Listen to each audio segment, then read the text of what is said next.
Hi guys, ipapakita ko sa inyo kung paano mag-bandaging, mag-fold ng bandaging.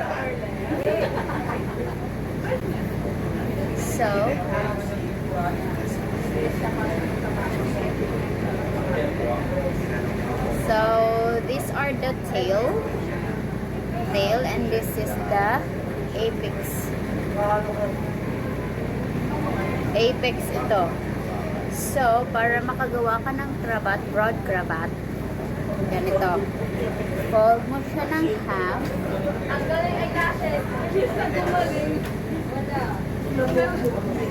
Fold siya ng half, di ba? Tapos, hanapin mo yung apex. Yung apex yung tinuro ko kaninang apex ito. Ito yung dalawang tail na pinagsama mo yung dalawang tail. Tapos ito yung apex. Tapos gawa ka ng ganito.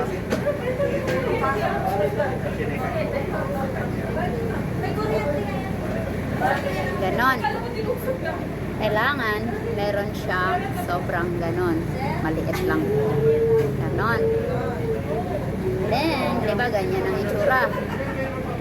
Kukunin mo yung gitna. Wait! Ganyan. Kukunin mo yung gitna. Ganyan. Tapos kukunin mo yung gitna dito. Pasok mo yung kamay mo dyan. Para ganyan yung magiging itsura. So, tingnan mo. Tingnan mo. Nasaan na yan? Yung apex ay andyan sa loob. Sa gitna ng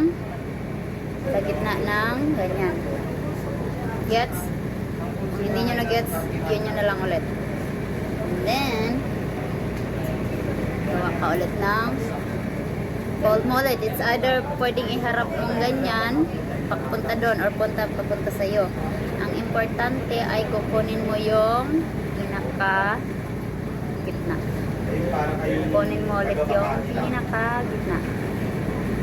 Puoton pangare sa dulo, pag ganyan. And then, ipo-fold mo pa ganyan.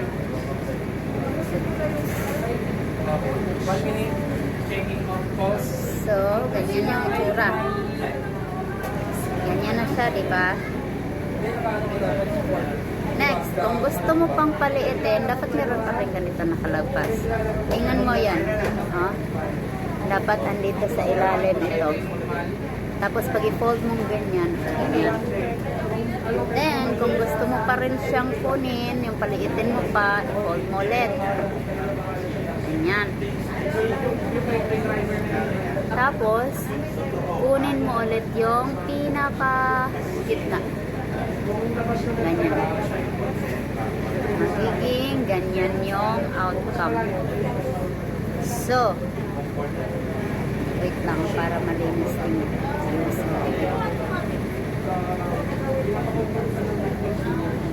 Ganyan. So, kung mapapansin mo, ayan pa rin sa gitna itong apex. Ganyan. Kailangan mo lang siyang pantayin para malinis din. So, ganyan.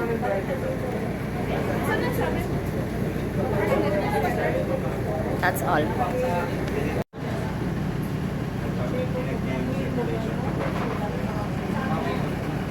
Ito yung apex na sa gitna. Pag hindi yan sa gitna, ibig sabihin mali yung ginawa. Tapos yan yung i-apply mo sa wound. Depende sa part kung alin yung lalagyan mo ng bandage.